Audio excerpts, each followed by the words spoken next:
Symposius. I'm Dr. Angela Puca, Religious Studies PhD, and this is your online resource for the academic study of magic, esotericism, paganism, shamanism, and all things occult. As you will have seen in the intro, this project of delivering free academic knowledge for you, normally in my episodes based on peer-reviewed scholarship, as you know, during my interviews, I interview both academics and practitioners. But anyway, my project of bridging the gap between academia and practitioners is funded by you guys. So I would really appreciate it if you consider supporting my work with PayPal, Coffee, Patreon. There are lots of ways. You will find all of them in the info box. And don't forget to sign up to my newsletter because you will get more updates and news about my work. So now that the housekeeping or the symposium keeping is done, I can bring on our special guest today. Hi, Jason. Hello, how are you? How are you? I'm very excited to be talking with you. I was mentioning earlier that I've been familiar with your books since before I started my academic journey. So this is very exciting for me. And it was nice to hear that you were watching my channel, especially the interviews, apparently. Yeah, no, I love it. You're brilliant. Thank you. So tell us a bit more about yourself for those, for the viewers that are not familiar with your work, which I think is unlikely, but who knows? So I am, I call myself a sorcerer. And that's because I guess I've been around the block a few times. I'm not nailed to any one corner of the esoteric world, for good or for ill.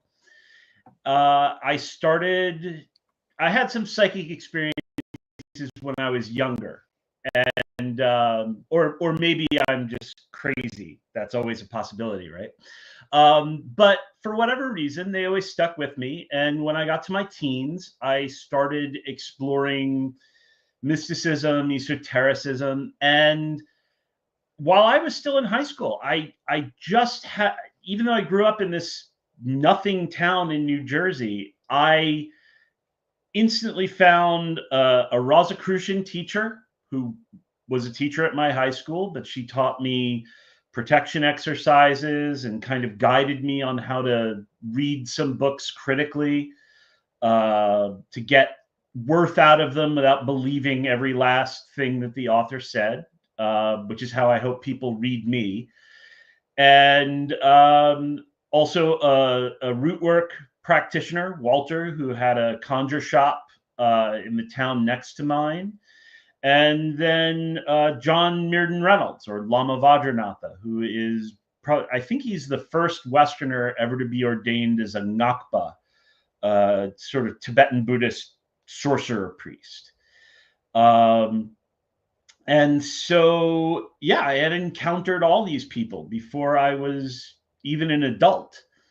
And they kind of, I mean, none of them sort of took me and said, I will teach you or anything like that. I mean, they all taught me, but they all helped guide me and cultivate my interests and advise me when necessary. And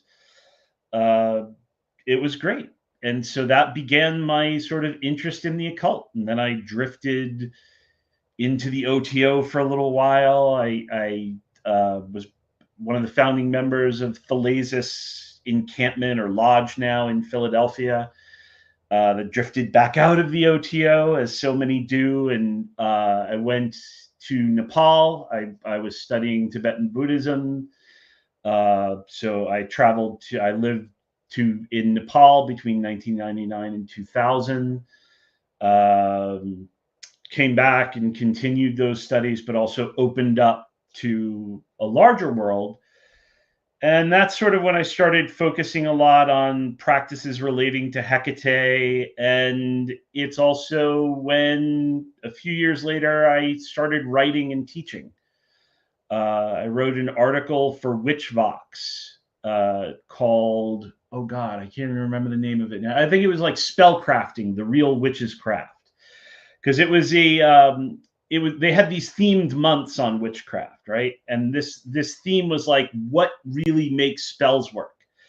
And of course, it was just filled with people posting little mini articles like, all that you need is your intent. Nothing really matters. The colors don't matter. The herbs don't matter. Nothing really matters. Just believe in your intent, your dreams, and your, fairy wishes. And then an author, Carl McColman, wrote a piece, and he insinuated basically that spellcraft was just a big distraction away from the proper religion that paganism could be if it would just let go of all this wackadoodle spell stuff. So that drove me to kind of argue with him and say, no, this stuff matters. Like, this is really, if you want to look where the witch's craft is over time, I think you could trace it easier through spells, through people that actually cared enough to write down what they were doing. And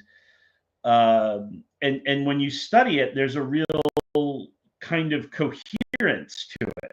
It's not just thoughts and whatever you want. And so that got published on Witchvox, and then New Page Press, which was Carl's publisher at the time, wrote me, and I thought they were going to be mad that I was arguing with Carl, but they said, no, we'd love to write for you to write a book. And then shortly thereafter, Carl McColman became a Catholic and now writes books on contemplative Catholicism, which are great, by the way. He's not big on spellcraft. He's not even big on like novenas and things in Catholicism. He kind of rolls his eyes at the quote novena Catholics that do the kind of Catholic folk magic. But when it comes to, Julian of Norwich and Meister Eckhart and that mystical tradition, he's really quite good.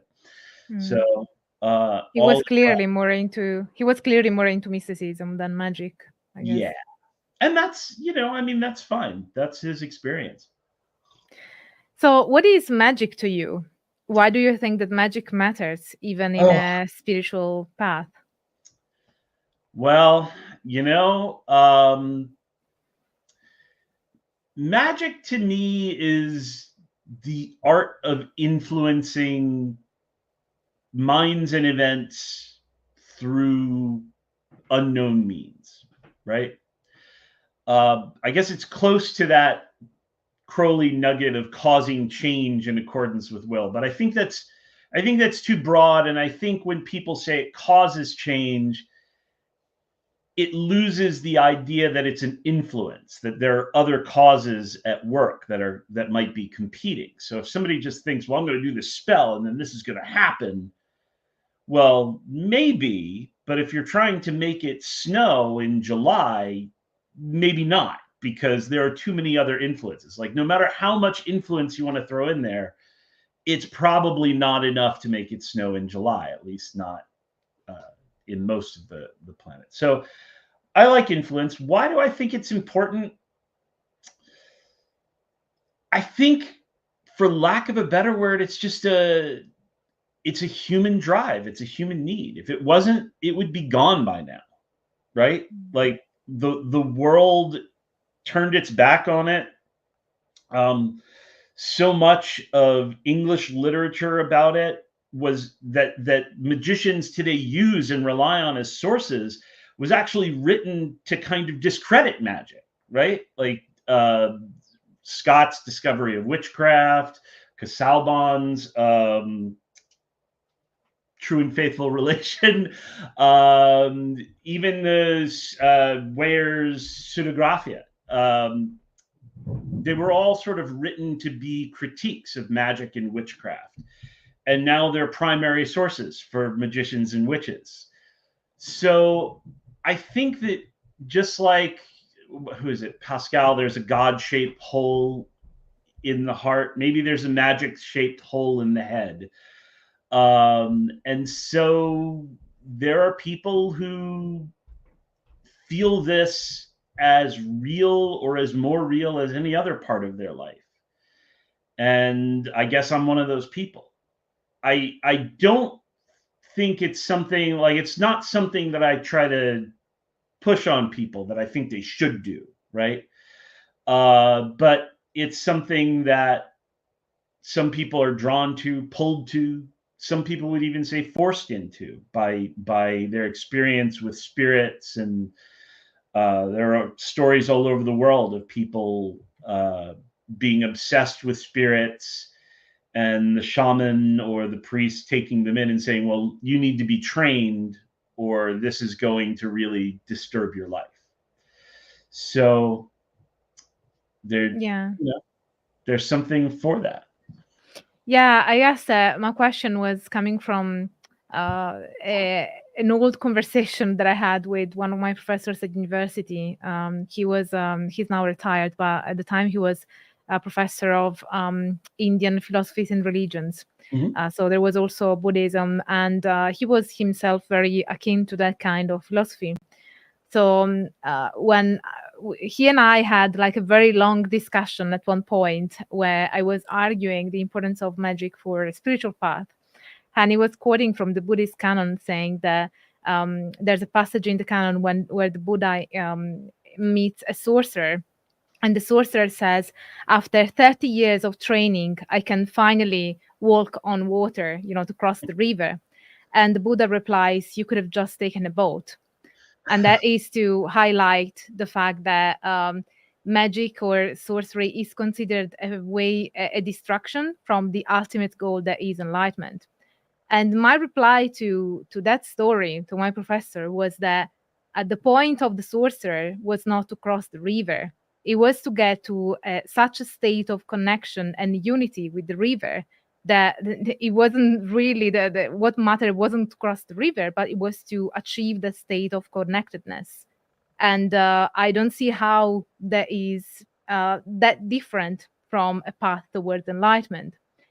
So I think that I've always had this pet peeve that I think that many people don't see that magic can, not necessarily, but it can definitely also be a mystical path, because in order to achieve certain results, you have to go through that immersiveness, that state of connectedness that goes beyond the way that we mundanely interact with the world. Absolutely.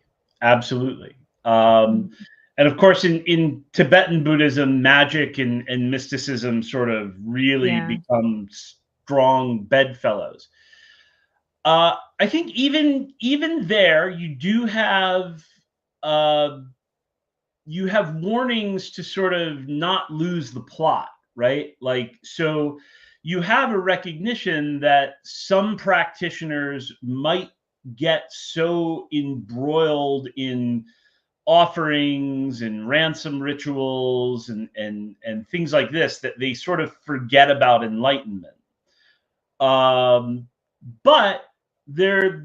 I agree with you completely. There is no reason that mysticism and magic not just don't exist, but feed off of one another and inform one another.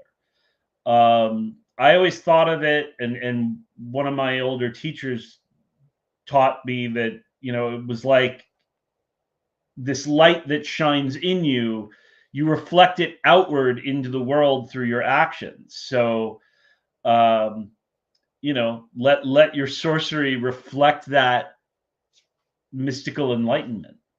Yeah. So, and I was thinking that I always found that your books are very practical and useful. So I think that if practitioners are listening, they would really benefit from reading your books for practical advice. And on that note, I'd like to enter more the conversation into the practical magic, or the strategic sorcery, as you call it. So you mentioned earlier with the metaphor of the snow in July, that there are things that are achievable and things that are not achievable. So how can practitioners assess whether a magical goal is achievable or not? And what do you think that makes magic effective or more effective towards a goal? Because you describe magic as an influence, and everything that you use or not use will contribute to add or subtract to that influence. Yeah. So yeah, I guess the question is two questions is probably the case here. So one question is, how can practitioners assess if if the goal that they have is not achievable with magic, and how can they make it achievable with magic if possible, if it is still within the realm of possibilities? Well, I mean, some people would answer right away, divination, right? Like you can divine if this is within the sphere of possibility. And that's true to an extent.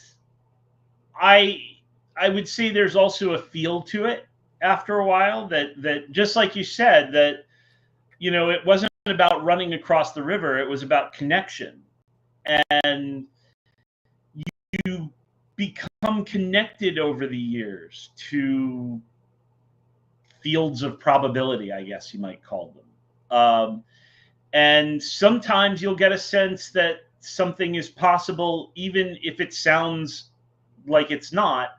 And then at other times, something that seems on paper like, well, this should be something that we can influence, doesn't, So ultimately, I am a, look at it like you look at anything else and decide, like, is this worth the time and effort, just based upon what I know in an ordinary way. If I decide tomorrow that I'm going to go and climb Mount Everest, without any further training or anything like that, I'd say I have like a 99.9% chance of dying. But if I then set about training and then using magic to help me along the way, then I think magic can increase my chances of maybe doing that in a year or so, right? Maybe drop it down to 80% chance of dying. And so, but I don't need any kind of divination or spirit to tell me that. I can just look at the facts on the ground and say, okay, this seems like this. Now, sometimes magic produces miracles, like really strange effects, paranormal effects, stuff that is like written about in books, that seems like a storybook result. These things happen. I think every practitioner has stories about this, but they're not repeatable. They don't happen all the time, which is why you don't see us on the news being hired by governments to, manipulate foreign powers and things like that. So you kind of have to bank on probability a little bit. You can't bet your money on a miracle. This is sort of the lottery magic, right? Like, people like, oh, but I just need to win the lottery. Like, you'd probably be better off just figuring out how to make ends meet and then using magic to help you get that done, because the chances of winning the lottery are, it would be easier to get struck by lightning twice.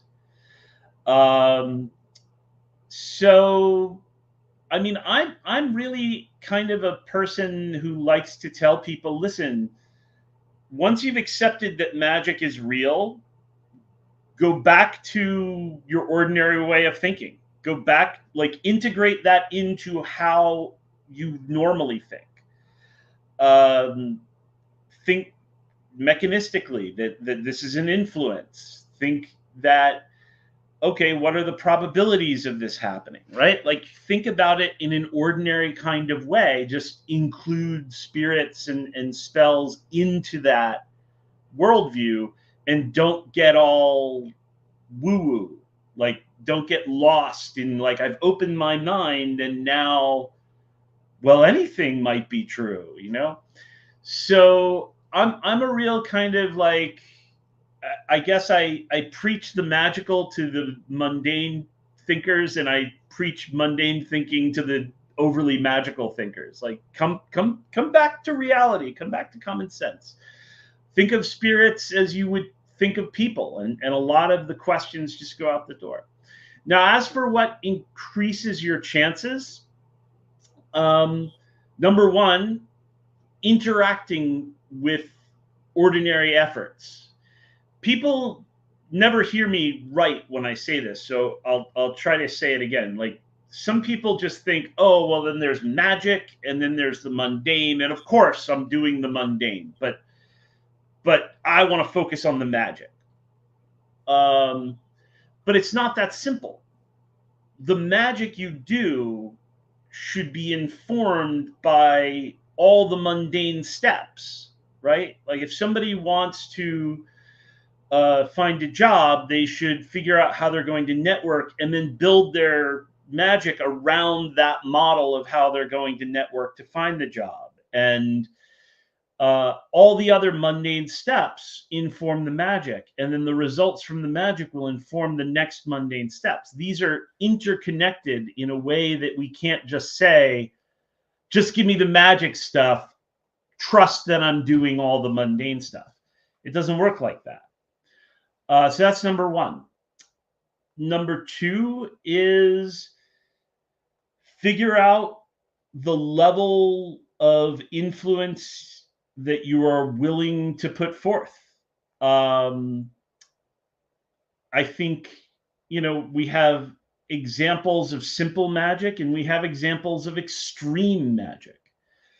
I've sometimes said about influence, like, well, if I'm trying to charm another person's mind or something like that, it's an influence upon them. It's not mind control, right? Like, people don't cast a spell and then suddenly the target of their spell is like, yes, I love you, and then follow them around. Like, pagan conferences would look a lot different. They would be filled with like supermodels and,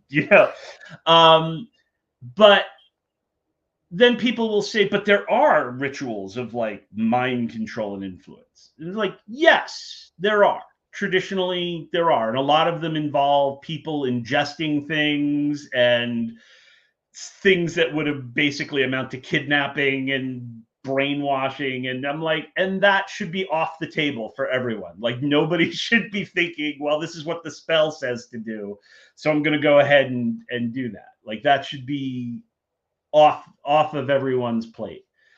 So you have to think, what am I willing to do ethically? What am I willing to offer?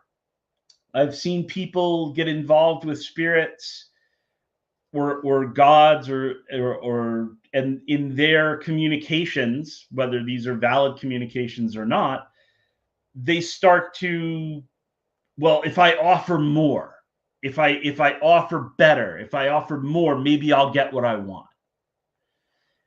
And so people start having their altar overflowing with like rotting food, or they start they start channeling money that would be used for necessary things into offerings for the spirits. And I always say, listen, keep it sane. Like, have a line. Like, the spirit can say, this is what I want. And you can tell the spirit, it's nice that you want that, but no, I'm not going to get you a $200 bottle of Johnny Walker just because it's blue and you're Jupiter, right? Like, it's not going to happen. I mean, for me now, maybe it will happen, but I'd be like, you pay for it then, like, get me the $10,000 I asked for, and I'll get you a whole bottle of Johnny Walker Blue. Not a problem. So there are ways to do this, but you can increase your connection. You can increase the time spent. I'm big on mantras and chanting from my Buddhist training and from my Hecate work. And, I tell people, listen, it really does matter, like, how long you spend doing this. If you just sit down for like 5 minutes and say your chant, you get a little result. But if you sit down for a few hours and you keep, you just find yourself distracted, but you keep moving yourself back excuse me, then it really does build up this force, this power, this connection with the gods and spirits that will do more than just 5 minutes. So it's about effort. And do you think that the type of, because I know that you are very big on working with spirit to achieve things magically, as opposed to just doing by yourself without any help from any spirit. So do you think that there are certain spirits that will increase your likelihood of achieving something magically, that will allow you to leverage a higher degree of influence towards your goal? Yeah, there are. I'm not against people not working with spirits, by the way, because ultimately I believe that you are a spirit and I am a spirit. So there is power and influence and the ability to work magic without calling upon additional spirits. I know that some people who are approaching things through a fairly strictly grimoire magic lens don't like that, but I would still argue that that is the case. But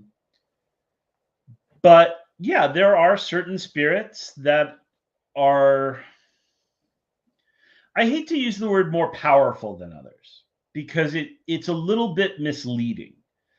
Sometimes a local spirit that you contact through offering will be able to do something for you that, you know, the Archduke from the Goetia of Solomon will not be able to do, even though that spirit is this very powerful and well-known spirit. And I explain this to people. It's almost like if you have, I forget who the CEO of Starbucks is, but if you have the CEO of Starbucks on speed dial and you want a coffee, do you speed dial the CEO of Starbucks or do you talk to the barista at the Starbucks, even though she's, quote, less powerful? I go right to the barista and ask him or her to make me a coffee, and I give the offering in exchange. And you know, I mean, I guess you could say it's all under the umbrella of the CEO, but so it's not about power. People have this sort of weird, like, Pokemon idea, like, well, I'm going to call upon Astaroth because she has, you know, 150 hit points, whereas this other lower D, Visago, only has 20, and it doesn't really work like that. Sometimes those bigger, vaster spirits are wonderful and can provide a whole legion of spirits that will get you right back down to the local chain anyway.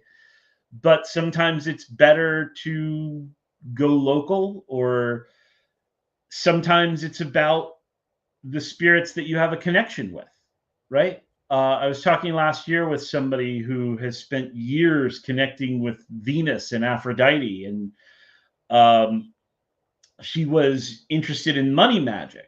And she's like, you know, so I guess I should start working with Jupiter. And I was like, well, you know, yes, but it's not like there isn't a way to generate money using the powers of Venus and Aphrodite. Influence in the business world is everything. And so she can present that influence there. It's not just about love magic. It's about emotion. It's about influence. And, you know, so if you're trying to sell something to someone, emotions and influence, like if you make people feel, then that's a huge benefit there. As opposed to just give me money, give me money, give me money, Jupiter, give me money, right? Like, so, you know, if you've got this connection, if you've got this relationship, that can be a huge advantage, as opposed to, well, I looked this spirit up and that's the spirit for money, so I'm going to dial a deity and like cold call. So yeah, I think spirits are a lot like people in that regard. So yeah, it's interesting how, you know, this conversation around spirits, because there is generally the idea that certain spirits are more powerful than others, and you know, it really depends on how you define powerful, because in the realm of magic, it really depends on what is that you want to achieve. Yep. And things may be very specific. So as you said, if you know what you want is something that a local spirit can get you, it doesn't make sense to call upon one of the kings in the Goetia. But you know, I mean, even when we look at the spirits in the Goetia, people feel very almost constrained by those descriptions, right? Like, this is what the spirit does, this is what the book says.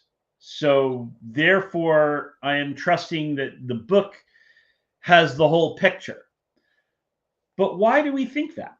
Right? Like, and people will say, well, it's consistent through the Medici Code text and through and through the others.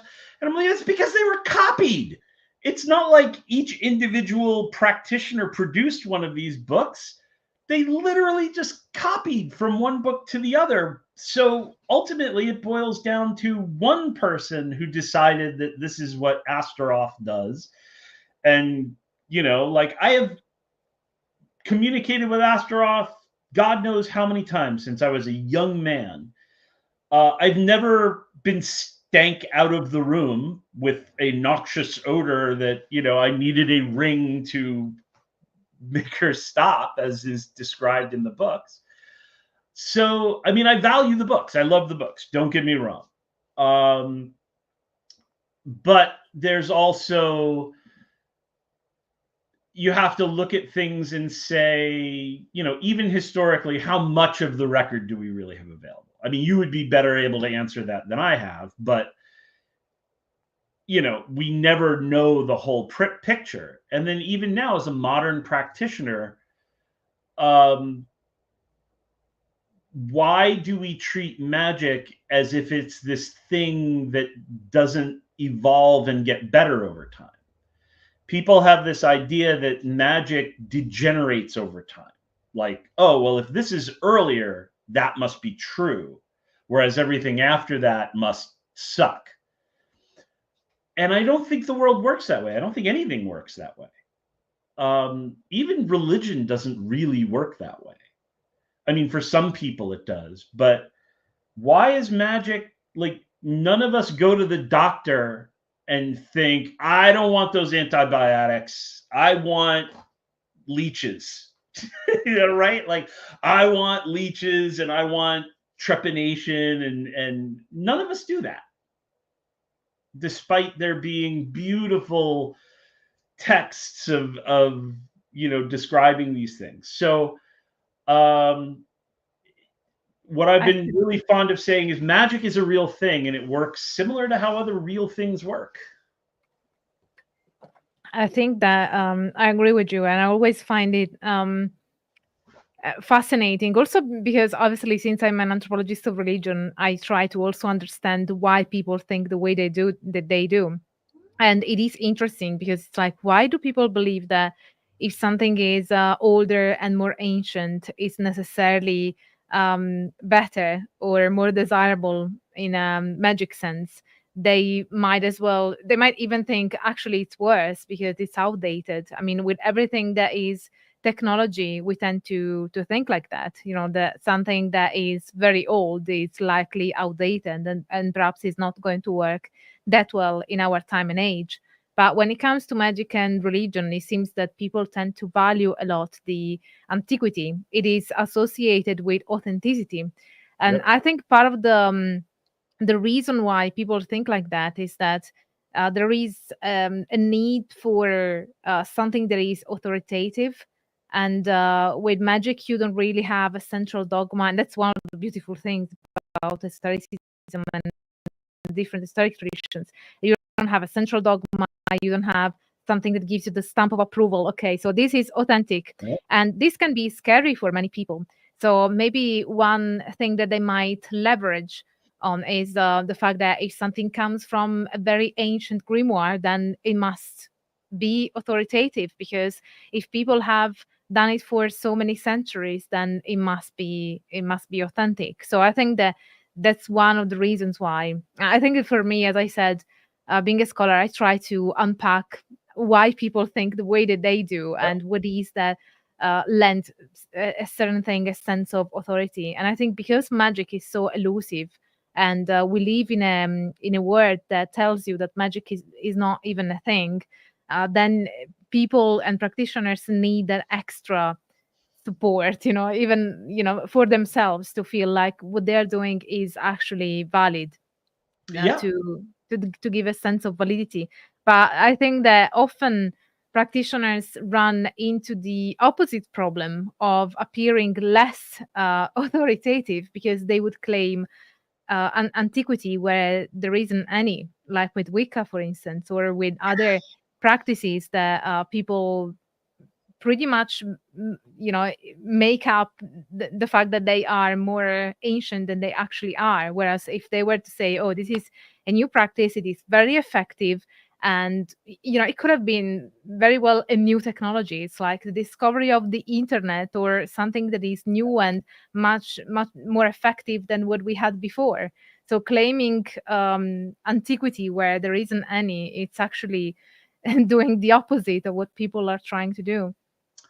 100%. Just recently, I saw someone had an article about the chant Io Heka Io Ho, and it was this whole article about, oh well, it's from ancient Egypt and it refers to Heka of magic, but it relates to Hecate, and when it came to Greece, and like all this stuff, and I'm like, it originated with me, like like I had a spirit communication, so I guess you could say it came through me and Hecate, or through our interaction, but as far as on this plane of existence, it like the buck stops here. It's as old as the early 2000s. That's where it comes from. Like,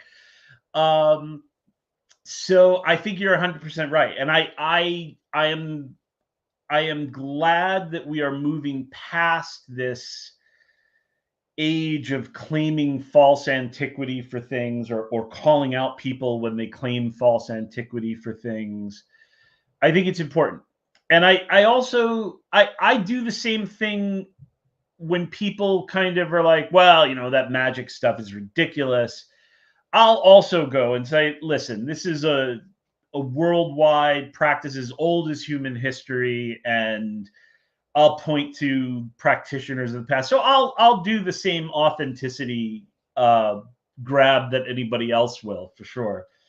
But I came to this concept a while ago of 4 types of authenticity. And I said, it would be really helpful when people are conversing if they just stated which type of authenticity they're talking about, so that they don't talk past one another. So I think of this as history. Like, if someone thinks history is the measure of authenticity, I would argue many times it's not, people doing it for thousands of years. Like, when people point to the Nag Hammadi library and say, oh, well, those Gnostic texts have been worked for thousands of years. And I was like, no, they were buried for thousands of years, and then they were dug up, and now probably more people use them than ever did when they were written. But still, okay, if history is like the oldest is best, cool, just let me know. That's what you care about. For other people, it's a cultural thing, right? There are practices related to Santa Muerte, for instance, that are deeply cultural, that have an authenticity in a way that those practitioners should look at. Like, if I just started, I don't teach on Santa Muerte, but if tomorrow I decided to write something and just put a whole bunch of stuff out and said, these are authentic Santa Muerte spells. I think it would be appropriate for someone to be like, yeah, no, I don't think so. Like where in Mexico are these coming from? How are they informed? If I stated these are functional spells that I have arrived at through my work with her, that's different. So that's another type of authenticity, functional. And then the fourth one I think of is meaning, right? Like there are some things that maybe it's not particularly functional. It doesn't produce any result, but nor is it ancient, nor is it rooted deeply in a culture, but it just gives people a framework that they find useful. And sometimes there are new age practices and things like this that I've seen people find comfort and valuable framework in. And so who am I to say it's not authentic? So I tend to just divide up this idea of what's authentic and what's not, and just say, well, how are we measuring this? Because if I'm just talking function and you're talking history, then, but we're just using the word authentic, then we're using, like, you're measuring distance, I'm measuring volume, and we're not even talking about the same thing. So, and at the same time, I think that there is some kind of authenticity that people should be able to look at and say, okay, you've just pulled this completely out of your butt, and it's just made up and wildly different than anything ever. Like I had one person years ago tell me, oh, Kali is the same as Mary, and she worships Kali and Jesus, and this is how things are in India. And I'm like, no, it's not. It's like it's really not. So there is sort of like a wild kind of crazy thing where you want to be able to say, if that's your thing, cool, but don't try to make it something that it's not. Like, and I respect when people kind of point out that and call it out. And I try to be careful about letting people know if something I'm teaching is something that I arrived at with a spirit or through my own work. I try to let them know. If it's something that's rooted in history and in either an older practice or a cultural practice, try to let them know. If I've changed it from its original form, I try to let them know that too. Say, listen, this is inspired by, spiritualist baptism of the dead, but we're taking it to this different place. So I just think, I think people just need to be clear about things in this day and age. And I think honesty is important. Because the problem is that when you find meaning or even effectiveness in something, just state it. Don't make up things that are just not true or not accurate, because that is going to also damage the effectiveness that you have found, and that could be valuable to share. An example of that comes to mind is with in America, there are books on Italian witchcraft. And as you may know, I'm Italian, and I've done a PhD on Italian witchcraft and shamanism. And, it really took me a long time to make a video on Stregheria, because I didn't want to be disrespectful towards the people in America that have found value in that.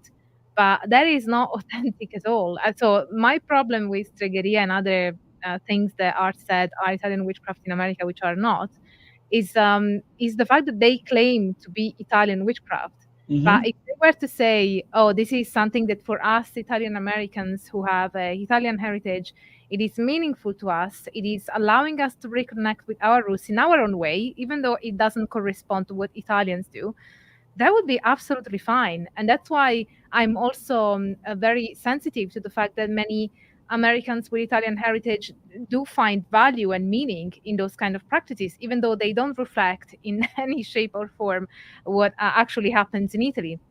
Yep. But the moment I have a problem with it is when they claim that it is Italian witchcraft. And I have personally witnessed Raven Grimassi arguing with actual Italians who could actually speak Italian. I'm not kidding. That happened. I know, I've seen it. I've seen it.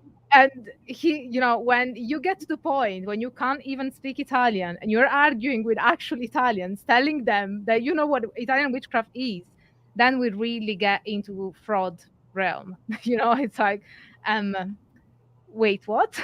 Yeah. But I do realize that many people that follow that American system have found value in it. So that's why I say I'm not trying to bash on people that follow that kind of tradition, but it's important to be honest, you know, with what people are doing, because then you can find actually value in what it is for what it is and not for what it is not, and you're pretending it to be. I couldn't agree more.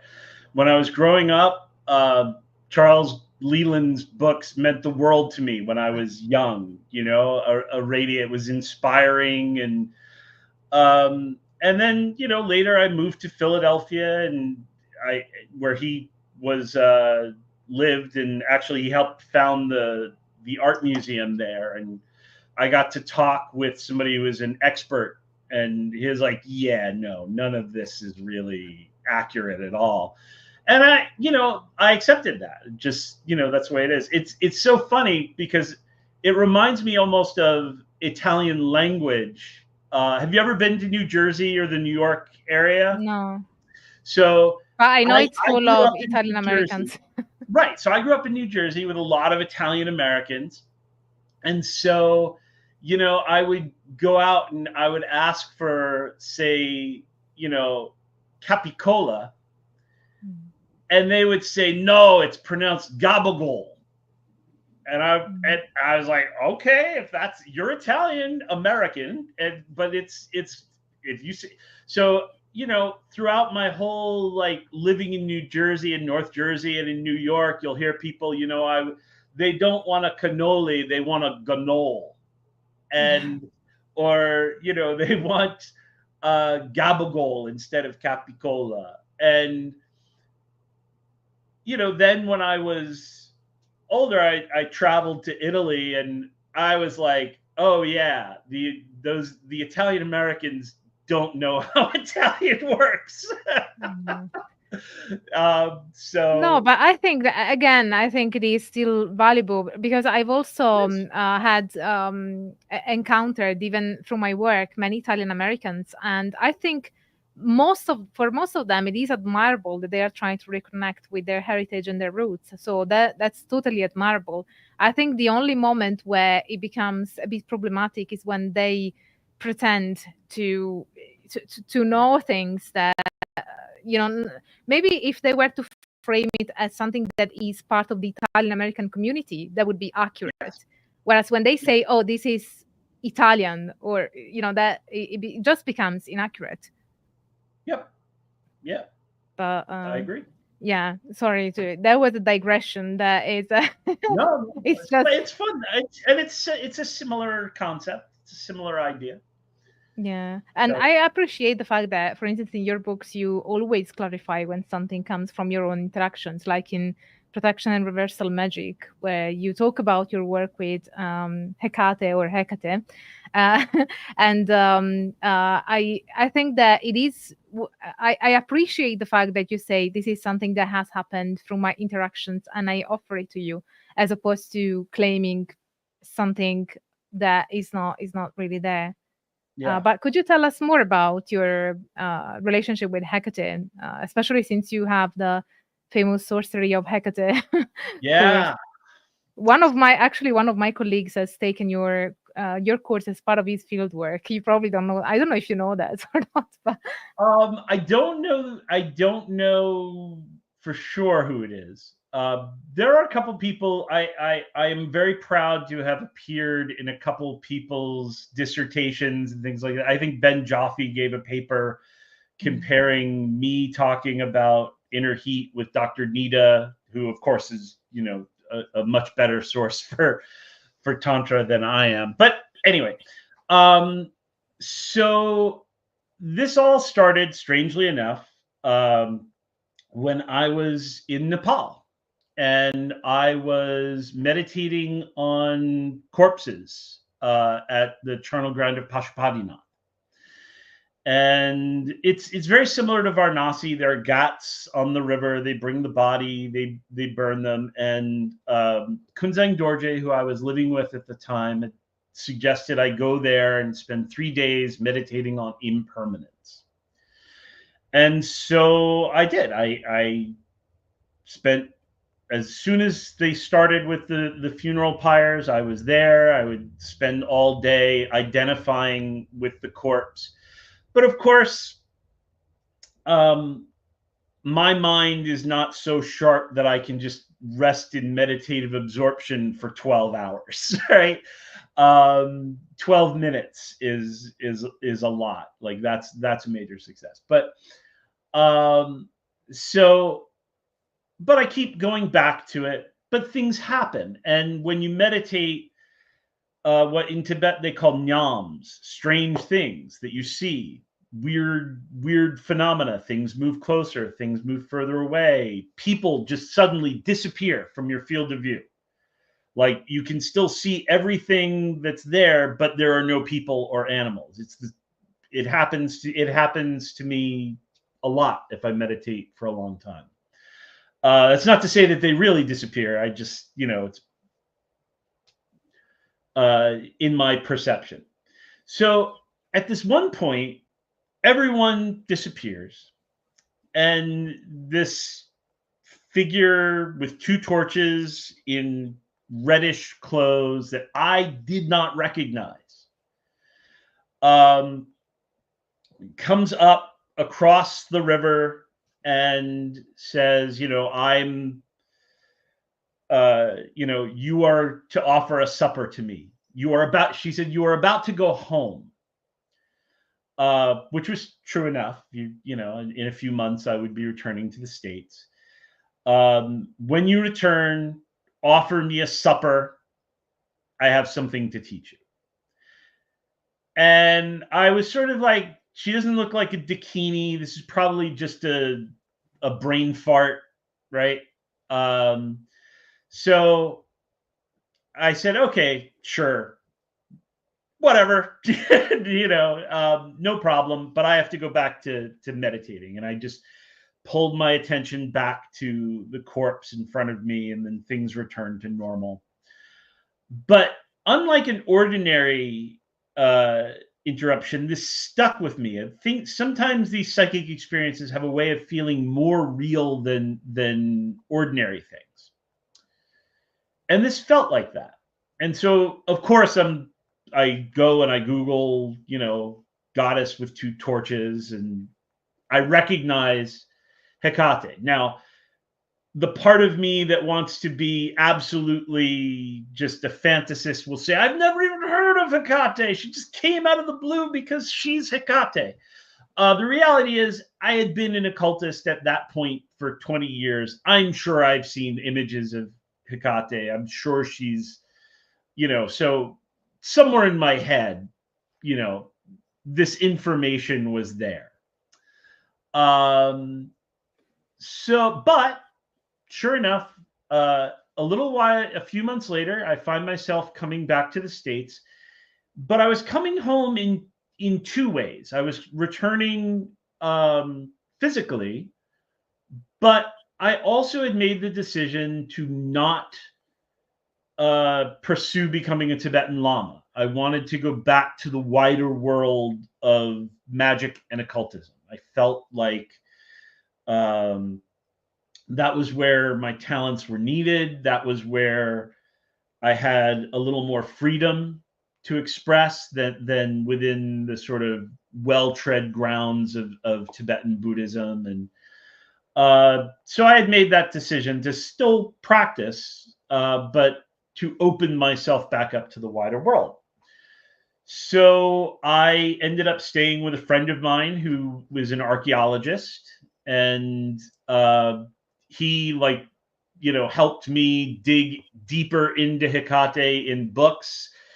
Gave me a copy of Steve Ronan's The Goddess Hecate, and Van Rudolph's book on Hecate, and I felt really now well armed. So I had this spiritual experience, and then I went and hit the books, right? Because if the spiritual experience doesn't at all match the books, I think it's fair to say that probably wasn't Hecate. Like, that was just, me fantasizing, or some other spirit masquerading. But it all seemed, to not be perfect, but still match up. So I went to the Pine Barrens. I found a 3-way crossroads. I laid out an offering of eggs and honey, and I read the Orphic hymn and meditated. And then she appeared in this other form with 6 legs and 6 arms and 3 faces, holding various things, very Dakini-like, in fact. And then 4 other spirits appeared with different heads, and I wrote about these in Protection and Reversal Magic. And she said, these are guardian spirits. And she told me their names and what elements they associated with and the directions and all that. And said, you need to keep offering suppers and I will keep teaching you. Which is a relationship that we maintain to this day, 25 years later. This is still unfolding for me. Because I guess I'm thick. I can't like, it's like, you're a little slow, Jay. So, I'll teach you what you can grasp, and then when you get it, we'll keep going.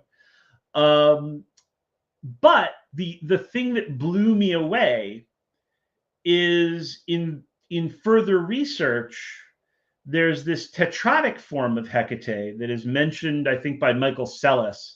No, some Roman historian. I'm going to have to look it up. But at any rate, there's a reference to this tetradic form of Hecate that had the same 4 heads as the 4 guardian spirits she introduced me to. That of a bull, a horse, a snake or a hydra head, and a dog's head. So I was really like, oh, okay. When research and revelation rhyme, that's really when the good stuff happens.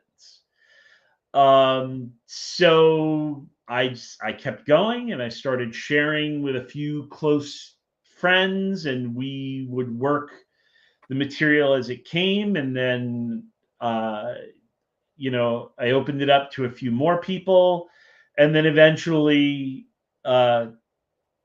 15 years later, she finally was, I kept wanting to write a book. I kept wanting to be like, oh, I can't wait to put this in a book. And she'd be like, no book. And I'm like, but everybody's doing these incredible, like, this is a golden age for magical books. Like, Andrew Chumley is making these crazy books out of toad skin, and there's limited editions. And, I want to have a book come out of England that's made out of unicorn scrotum, and there's only 9 copies, and, it's written in goat's blood. And she's like, no, you don't. Just like this. It's like, that's ridiculous. Just stop. So I then, it was 15 years later when it came around. I was like, okay, you can teach this, but you have to be able to answer people's questions. Like, this is not a book you can just sit down and forget about it. You need to actually teach this. And so that's what I did. And here we are. People are still going. There's a new cycle starting soon. People are signing up. And she, it was like a, if you build it, they will come kind of thing, from Field of Dreams. So sure enough, that's what happened. And it's still going strong. And I mean, not only is it spiritually rewarding, but it's become the cornerstone of my career. So. And how is Hecate different from other deities that you worked with? Well, I would never kind of compare and say, well, you know, Hecate is awesome and your deities suck, because I think it has a lot to do with connection and interaction. Yeah, it's more about your relationship, not Yeah. how other people interact with other entities. Hecate is different for me than any other deity I worked with, because almost she is still evolving. And in fact, whenever I've pressed, like, what's the final result, right? Like, in Buddhism, we have enlightenment. In Christianity, we have salvation. We have all these, you know, samadhi and all these things that people point to and say, that's the end. That's where you wind up. And I would press her, like, you know, we have this system now. Where does it ultimately lead? And the answer is always like, I'm not done moving beyond.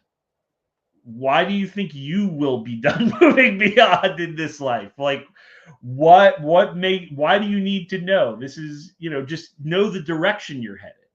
That's the important thing. And when I look at Hecate's evolution, you know, I look at her in the Theogony, and the way Hesiod writes about her. It's so completely different than how she appears in the Greek magical papyri and the Diffictionis spells as this fierce underworld figure. You know, she's almost this, you know, this, you know, caregiving goddess, this Titaness who allies with Zeus and has the ability to go through all the various worlds. And then she appears again in the Chaldean oracles, right? Utterly different again than how she is in the papyri. She is this cosmic, transcendent figure where, you know, Had and Hadid, like Had is beyond manifestation. Hadad is in the Empyrean realms of manifestation, but Hecate alone is fully transcendent. And that idea that she is the most transcendent and cosmic figure, yet also the most immanent and accessible figure. How is it that we can point to this figure who, Heka, going beyond, right? Who is ever moving beyond not only what we conceive of, but our ability to conceive, is also this goddess that Greeks would write tablets to and say, you know, break my neighbor's horse's leg because he really pissed me off. And, you know, and she works on that level as well. And that's where the beauty of, as we talked about before, magic and mysticism working together hand in hand, that these things are not contrary to one another, that they inform one another deeply. And I think Hecate represents that. The fact that she never, ever goes away, right? She appears in, especially Orthodox theologians writing on demonology. They're not just talking about Satan, and they talk about Hecate and the Strophalos. And then later she appears in Hamlet Macbeth of all crazy things, right? Like, why is Shakespeare making the witches worship Hecate in Scotland? But she never goes away. I mean, she appears in the strangest places. I think the first time I ever Googled Hecate PGM, right? Hecate and the Papyri Greciae Magicae. the first result was a Russian assault rifle or a Russian sniper rifle. I was like, oh, that's weird. So yeah, you know, it's she's always there around the edges, and that's magic to me. And she's, you know, a lot of people talk about, oh, this deity contacted me, this deity contacted me. I'm not like that. This is a unique experience. I teach on other spirits and other saints and gods and things, but those have always been driven by my interests and contact. This was quite different. And how does your relationship with Hecate relate, or is informed or not informed by the historical occurrences of Hecate in the past? Because you mentioned a few things, and of course, some of them are even contradictory. So, how much these historical occurrences matter to you in your own relationship with Hecate? They matter. They are a way of, they're an anchor. I think that's the best way to describe it. They're an anchor.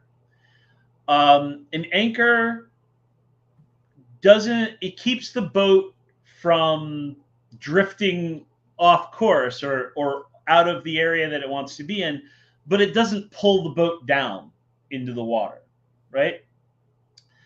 So when I think about the theogony, and I think about the legend of Persephone and Hecate leading Demeter into the underworld, I think about the PGM, and I think about the Difixios, and I think about the oracles that of Hecate that we have records of, and everything else. They're an anchor. So, for instance, there was a time early on when there was a sort of a, I guess you might call it like something occurring in the communication thread between Hecate and I that was more from me than her, right? And we do this with people sometimes, right? Like, well, I want them to think this, so I'm going to interpret everything they say in that light. And I was doing that. I made that mistake, and it led to some things that were not really congruent with her practices at all. And so to move forward, I had to recognize those and kind of say, okay, we have to cut that. That was an error on my part. Like, this is not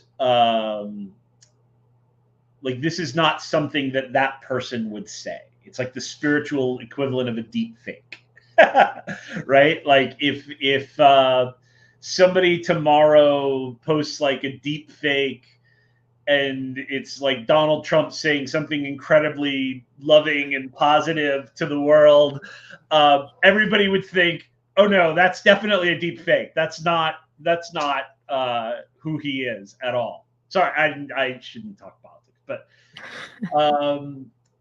you know, I think even his supporters would be like, that doesn't sound like him. I don't like him anymore. Sorry, Don. I would say I don't like him anymore. No.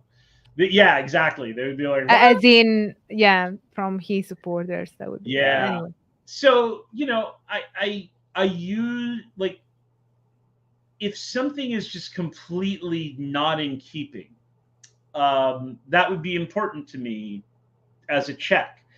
If something doesn't resonate at all with anything, then that would be something that I would look at and say, are we sure we want to make this part of this teaching? Like, am I getting this right? And sometimes the answer is yes. Sometimes the answer is no. Sometimes the answer is yes, this is what I told you, and you should include this. So for instance, I use the epitaph Hecate Zorinthia as related to serpents. Now, there is a cave at Zorinthia where Hecate was worshipped. There is no archaeological evidence that serpents were involved in that worship. So I went back and I said, is this correct? Do we, because the epitaph occurred, there was a vision of Hecate's serpent, instructions for this sort of serpent movement. But I circled back and I said, it's not that it's wrong, but I can't look to that and say, yes, that happened in that cave in history. And Hecate said, no, that's what I want it to be. Now, whether that really happened in history and we just don't know about it, whether it's spiritually significant, I don't know. But it's one of those things where it was a check. And I went back and she's like, no, put it in. But even now, when I teach it, I will clarify and say, this is what we use based upon what I was told. But historically speaking, don't go looking for the cave of Zerinthia and expect to see serpent artwork or something. It's not there. So that's all you can do, really, as a practitioner, I think, is be honest.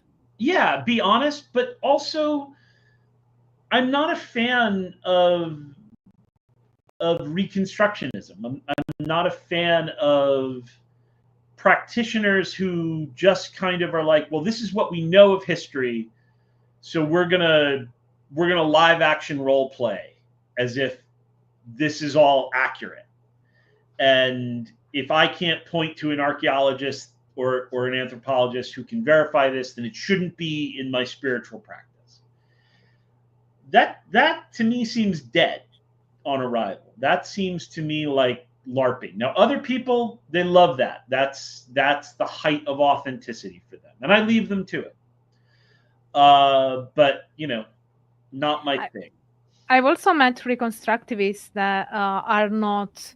They don't really associate authenticity with what they do, and obviously it depends. There's a spectrum even there. There are some reconstructivists that are just as you described them, but I've also met other reconstructivists that for them it's more about, they are very aware that it's impossible to reconstruct something that happened millennia ago today, and things need to be adjusted, and they just try to find the most accurate way of doing that possible. I'm thinking about a group in Rome. They are a reconstructivist of the Roman religion, and of course they are aware that Roman religion was not one religion, so they have to first of all decide what time period they're going to refer to and what area they're going to refer to, because for the Romans it wasn't one religion, it was a series of different cults, and it completely it differs massively depending on the specific time frame and the specific area. And even when you talk about Diana or Diana, as English speakers say, and the other gods, you will find that every specific area, like geographic area, they would have their own Diana, their own Apollo.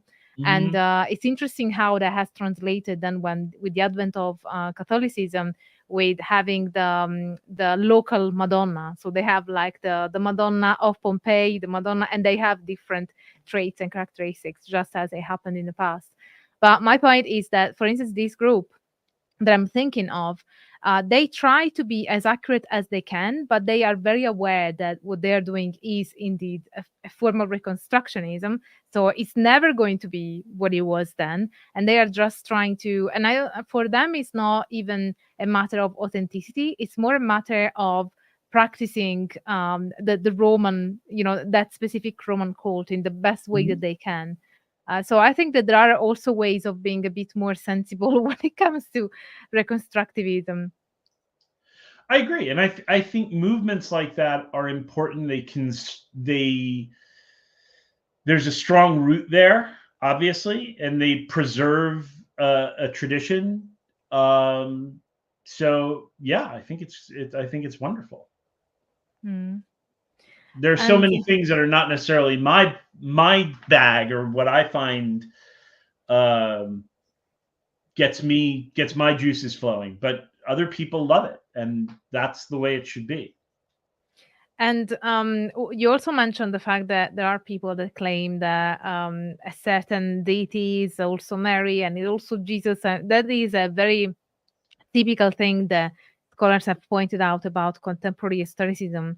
And this has been the case for quite some time, to be fair. Eclecticism has been a part of historicism for a long time. I can't even say when it started, to be honest, because you can see elements of that in the with Eliphas Levi, with the Renaissance, and I think it's always been part of historicism, a certain degree of eclecticism. But I think that the way that we see it now, it's been very influenced by theosophy and the idea of perennialism. So the idea there is this one, and the theosophical interpretation of perennialism, because obviously even in the Renaissance you have the Prisca Theologia, but the theosophical interpretation of perennialism, where everything has one truth. I mean, all traditions and all religions, they all underlie one truth. And so there's a lot of emphasis on finding what the common denominator. Can you still hear me? Oh, no, I got you now. Okay. So there's a lot of emphasis on finding the common denominator, because that is seen as the kernel of truth, and ignoring the the cultural specificities. Whereas for academics, of course, it's the opposite, because all the cultural elements are incredibly important and they are an integral part of a specific cult or a specific worship. So I guess that I was trying to get at the fact that in your books you talk about eclecticism and a sensible way of doing eclecticism, as opposed to a way of doing eclecticism which is just mixing lots of stuff randomly. So could you talk a bit more about that? How would you recommend that practitioners go about incorporating elements from different traditions in a way that is more sensible, we can say? Yeah. So you're right, of course. And we see this kind of blurred lines of traditions and gods morphing from one to another, going back forever. I'm looking at an image, an icon of Saint Christopher with the dog's head, which of course comes from Hermeneutis, who is Hermes and Anubis put together when the Greeks took over Egypt. And so that kind of tradition, that kind of blending, people have these ideas of like these firm barriers, like this is that, these are the columns, they never bleed over. And that's just not how things work ever. It's messy. It's all messy. So the first thing an esotericist, an eclectic, should do is recognize that the world is messy, and that that maybe when everything is fitting into some neat column, or when you need to create some kind of theory like perennialism that just shoves it all together in a way that you can say, there it is. I understand everything, that you probably are misunderstanding everything.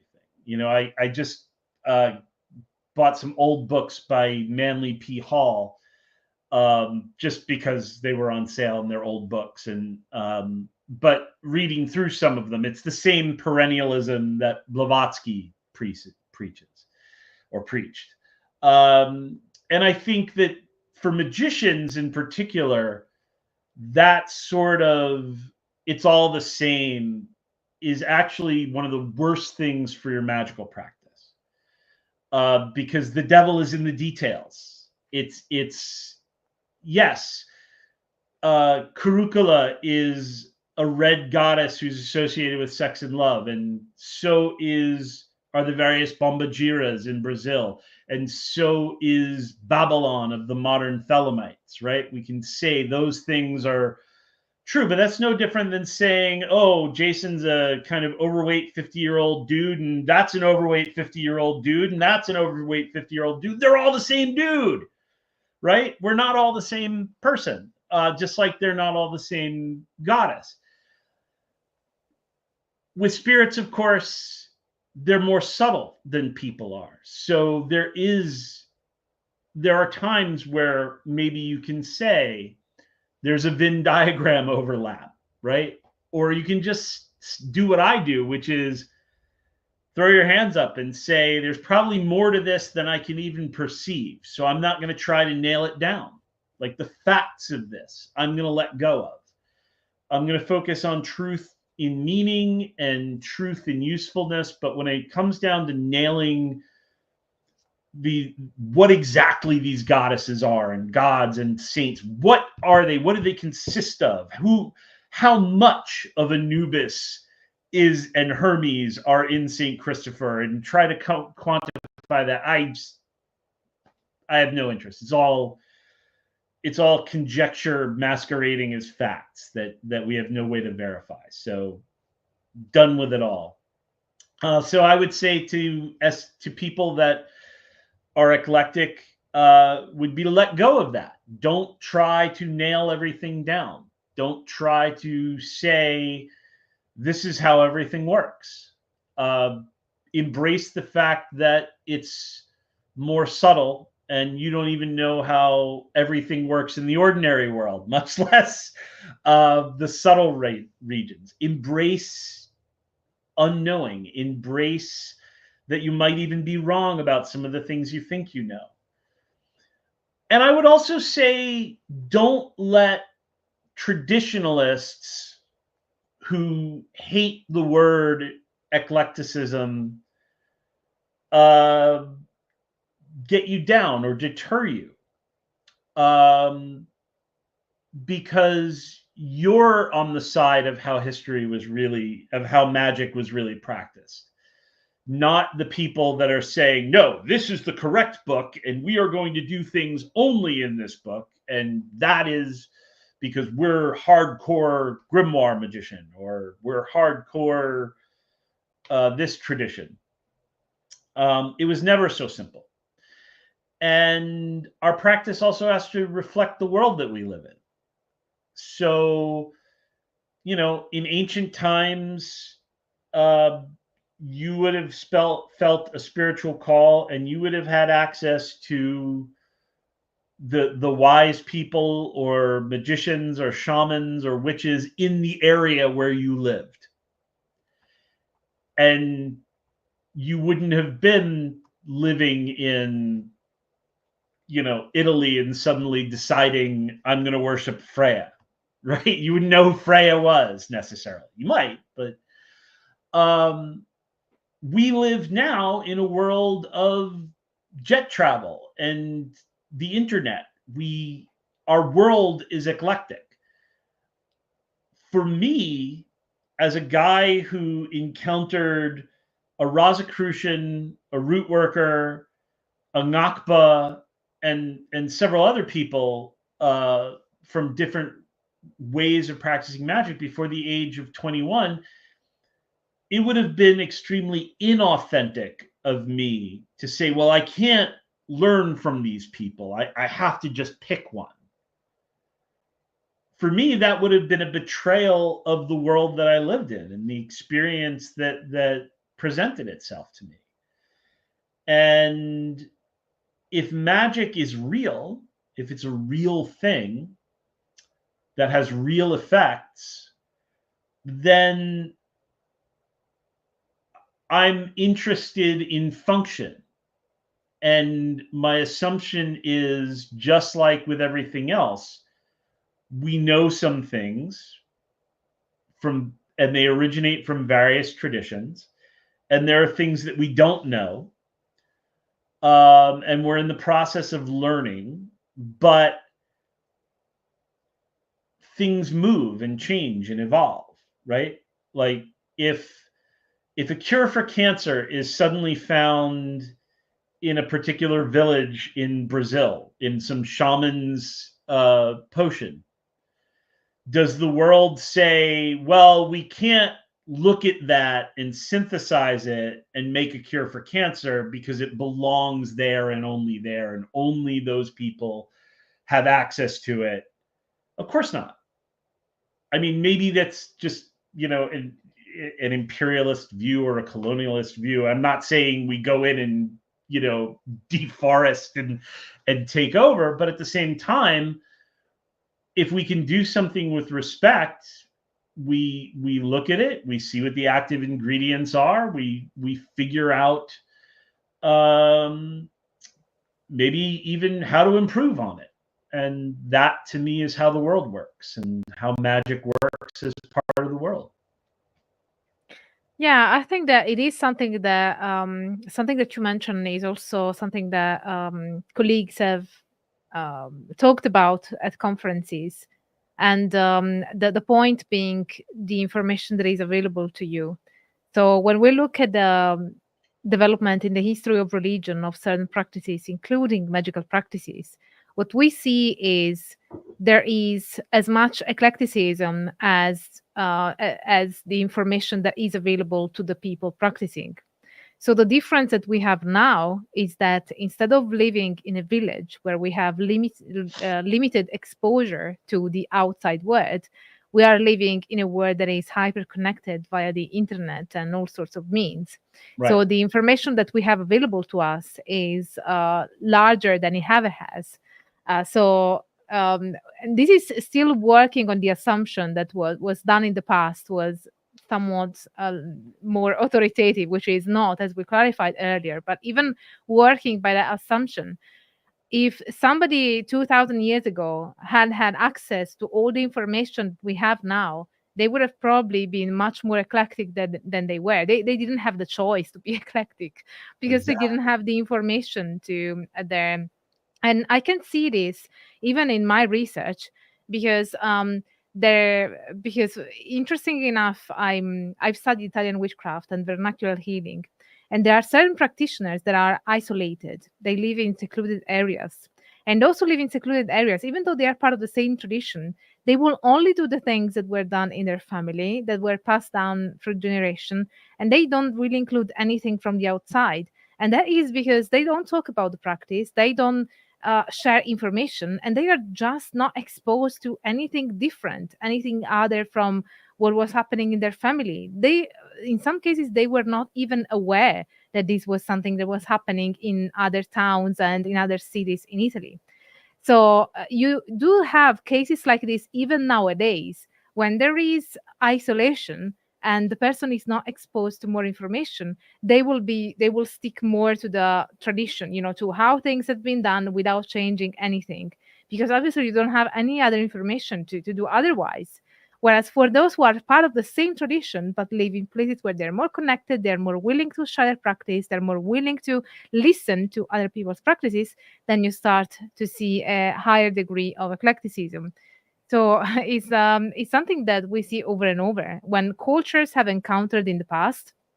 They started, we have mentioned, for instance, Egyptian culture, and even like with the Egyptians and the Romans, for instance, we still have temples in. I come from southern Italy, and you do have influences from Greek and from the Greek culture, from Egyptian, and you will find all these cohabitate and become something different. So to in effect become a form of eclecticism. So in history, we see over and over that when cultures have met, you find forms of eclecticism. So I don't think that what happens today is that much different from what happened in the past. It's just that the degree of information is much higher because of the internet and how connected we are. And maybe the thing that is, I think, is a step, probably different, or at least it really depends. Probably depends on the tradition and the culture. But that perennialist view, perhaps, is the idea of, oh yeah, Babylon is the same as Kali, who's the same as this and this. They're all the same. That idea that they're all the same, perhaps, is more modern. Maybe that depends as well. Yeah, I mean, it's a big messy world, and I think that differences in volume become differences in kind as well, so that I think one of the challenges with the internet is getting to the correct information and getting it to the good information amidst a sea of misinformation. I tell my students now, when I was growing up, we didn't have the internet, and I didn't live in a city with an occult bookstore, so I had to work with what I found at the library and the mall. Like the Necronomicon, sure, that it's available. I'll work it. The complete guide to the complete book of magic and witchcraft. That was my first exposure to the Grimoire Verum process, even though there's only little segments of the Grimoire Verum sampled in there. Because we had to work with what we had available. So we had sort of insufficient information, whereas now we have this massive flood of information. So we have better translations. We have better, God, how many translations of the Grimoire Verum are available in English? And we have all these Cyprian texts that were available in Portuguese and Spanish forever, but not in English. So it's a wonderland, but there's also hordes of misinformed TikTok videos and got people that are, presenting Io Heka Io Ho as an ancient Egyptian practice, and thousands of people in that group going, yeah, wow, oh, incredible, right? And I'm not there to say, no, no, it's not. It's very modern. The symbol that everyone uses for Hecate, the Strophalos wheel, it's an ancient symbol. It's a prehistoric symbol, but it has nothing to do with Hecate. It wasn't associated with Hecate until the 1980s. But people feel like, oh, that is the ancient thing. So we have misinformation, like we have much better information available. The tools that people need now is to dig through all the misinformation and crap to find it. And now with AI, we have bespoke misinformation. It's not even commonly held misconceptions. Now you'll get on and it will generate entirely new misconceptions just for you. Yeah, I think that the thing that I always advise, obviously, one of the reasons why I started my YouTube channel was to face this problem and offer a solution to the problem, because everything that I say on my channel in my episodes is based on peer-reviewed research. But obviously, I wouldn't want people to just follow me as a guru. So I think what it's really important for people to understand is that they need to find the sources. So when you hear something, look at the sources. Who says that? Where is the information coming from? And look at the quality of the source. Is it a reliable source? Is it an academic source? It is important to just understand, to go back to the source of the information. And it's not just for magic practice, it's for everything, because with this post-truth paradigm that we live in, even from a political point of view, we can see that people tend to easily believe things that are just not true because they have got a lot of engagement on social media or because they were pushed by an algorithm. So people really need to exercise their critical analysis skills and question what they read and what they are fed by saying, where is this information coming from? What's the source? Even the things that I say on my channel, I mean, I told you that everything is based on peer-reviewed academic sources. I mentioned the references. Go and read them. Go and read the sources. Check it out. Yep. Find if I'm saying anything wrong that doesn't correspond to research. So I always tell people that it is really important to look at the sources, because that's really the only way that you can gauge. Because even when you look at academic sources or scientific papers, they will be outdated at some point. You will have new ones. So perhaps in 50 years, my videos will not be as accurate as they are now because there will be new research. So that's why it is so important to have the sources stated. And if they're not stated, I just wouldn't give any credit to that information at all. And to look at the sources, where is this information coming from? Is this a reliable source? Is there any accuracy behind it? I couldn't agree more. And it's one of the things you pointed to. People that aren't academics sometimes hold academia up as if it's scripture, No. right? And they'll say, well, this is academic. This was an academic book, so it must be true. And I'm like, no, it's an academic book, so it's based upon the best information they had available at the time. That changes, and so do opinions, and the differences between academia and religion and misinformation is academia is aware of this and changes based upon the information available, or tries to. Whereas scriptures kind of are set in stone, and Ignore the evidence. Yeah, cult leaders just well, this is what I said, so that's what matters. Yeah, And no, I think the world. academia and academic knowledge is not about truth. It's something that I always tell people. Truth is something that is metaphysical and religious. So your truth is something that you find in your own practice and has nothing to do with science or academia. What academia does and scientific inquiry does is to find the most accurate information that you can find at a given time, given the methods and the data that we have at our disposal. So obviously, this is going to change over time.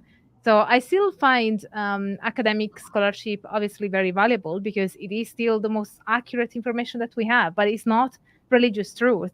It's not something that you should follow like a, a religious guru. I think that would be silly. But it's important to acknowledge what's the accurate information, and then you decide what to do with your practice.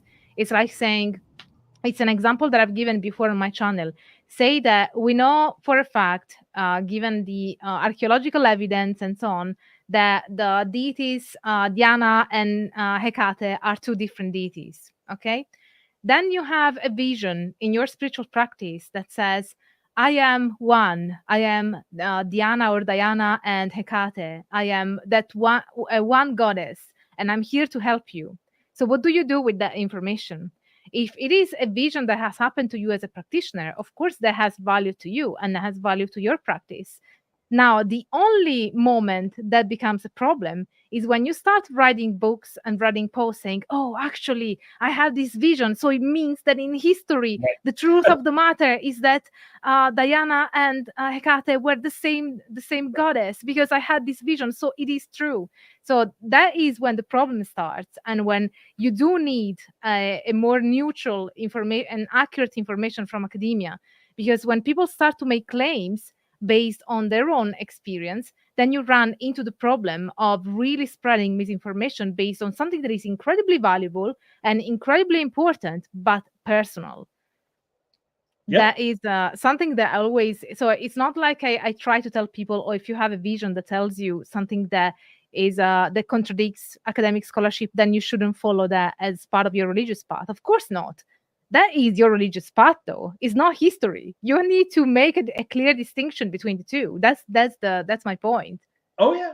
And I mean, and we can look at history and see how this happened in the past. How many papyri spells equate Hecate with Selene, or merge her with Artemis? Doesn't mean that they are the same being. We have this happening where you have figures like Maria Padilla and the Witch of Evora, who are Spanish and Portuguese legendary figures, but then they emerge in Brazil as aspects of Pombagira. Does that mean that they're now owned by Kimbanda? No, of course not. But does that mean that that Kimbanda is doing something wrong? No, of course not. It's just this is the big wonderful messy world where we should expect, honestly, when we think about how messy people are, how fluid our identities are, right? How I'm somebody who is on this podcast with you right now, and then later I'm going to be very different with my wife and kids, and then very different when I'm driving later and somebody's in front of me and they're pissing me off. So when we think about how fluid we are, and then we think, well, then there are these subtle beings. Wouldn't we expect them to be even more fluid, even more subtle? Why are we trying to nail them down? And that's the kind of the mess we have to accept. And I think the mistakes start coming when we start to determine facts in the context of magic and religion and even philosophy to a degree.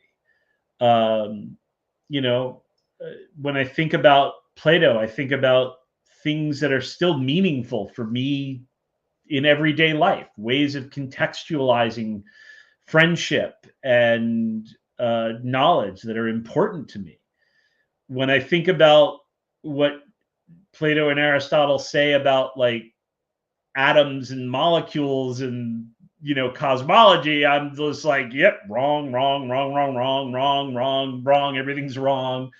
And we know this now, but we couldn't say that in the past, so in a way it really held us back because no one was able to just say, well, maybe Plato's wrong. Maybe maybe that's not how it works. So yeah, it's a big mess. That's my advice for eclectics. Embrace the mess and don't get swept up in your own visions. Anchor yourself to research, anchor yourself to history. Don't let it pull you down, but don't cut yourself free of it either, because that's when you start getting into silly town. So is there anything that you'd like to talk about that we haven't covered yet? Something that you want my audience to know? No. I've got anyone listening, that I do this professionally. I teach courses. You can find everything I'm doing at strategicsorcery.net, or you can look me up on Facebook, and I guess I have an Instagram that's mirrored off of Facebook. But so there's all that self-promotion stuff, and I've got books that are available wherever books are sold, because I never did do one of those fancy. One of my best friends owns Hadean, but I never did do one of those fancy English books made out of dragon leather and goat's blood. My books are just paperbacks from Wiser. So grab those, and then if you like the cut of my jib, take a look at the courses, and that's all I can ask. Yeah, absolutely. And I would recommend it as well. I think that your books are really great in explaining magic practically and how to go about doing magic in a way that makes sense, and also how to interact with spirits in a way that is useful for magical practice. Well, thank you so much.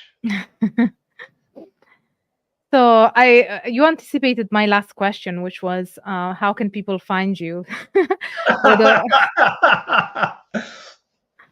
Well, now they know. So what do you have another last question?